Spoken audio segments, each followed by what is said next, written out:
அதாவது துரைமுருகன் அவர்களுடைய மேல இருக்கக்கூடிய கேஸ் எபிசோட் ஆகப்பட்டது டேட்ஸ் பேக் டு 2002. இந்த கேஸ் ஆகப்பட்டது 2002ல ஃபைல் பண்ணது. ஓகே, இன்னைக்கு நம்ம எங்க இருக்கோம்? 2025ல. எஸ், இன்னைக்கு கேஸ் முடியல. ஆமா. சப்சிக்வெண்டா இந்த கேஸ் ஆகப்பட்டது அவரு மினிஸ்டரா எப்ப இருந்தாருன்னு பார்க்கணும். 1996ல இருந்து 2001 வரைக்கும் மினிஸ்டரா இருந்ததுக்கான பீரியட்ல 2002ல அதிமுக கவர்மெண்ட் வந்ததுக்கு அப்புறம் போடப்பட்ட வழக்கு, ரெய்ட் நடத்தி போடப்பட்ட வழக்கு, அது அப்படியே தொடர்ந்துகிட்டு இருக்கு. அப்படி இருக்கும்போது முக்கியமான ஒரு ஈவெண்ட் நடக்குது. 2013ல டிஸ்சார்ஜ் பண்றாங்க.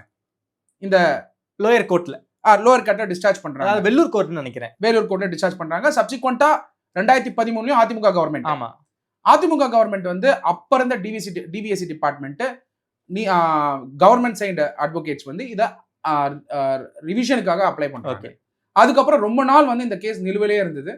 இதை பர்சியூ பண்ணல, அப்படியே இருந்துட்டு இருந்தது.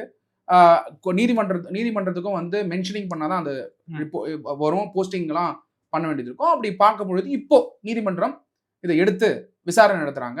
அப்படி பாத்தீங்கன்னா கிளியரா சொல்லிட்டாங்க, ரிவர்ஸ் பண்றாங்க. அதாவது பொன்முடி, தங்கம் தென்னரசு, KKSSR இந்த வழக்கில் என்ன நடந்துச்சோ அதே டிஸ்சார்ஜ் என்ன ஆகுதோ அது எப்படி ரிவர்ஸ் பண்ணாங்களோ அதே மாதிரி தான் இந்த வழக்கில் ரிவர்ஸ் பண்ணிருக்காங்க.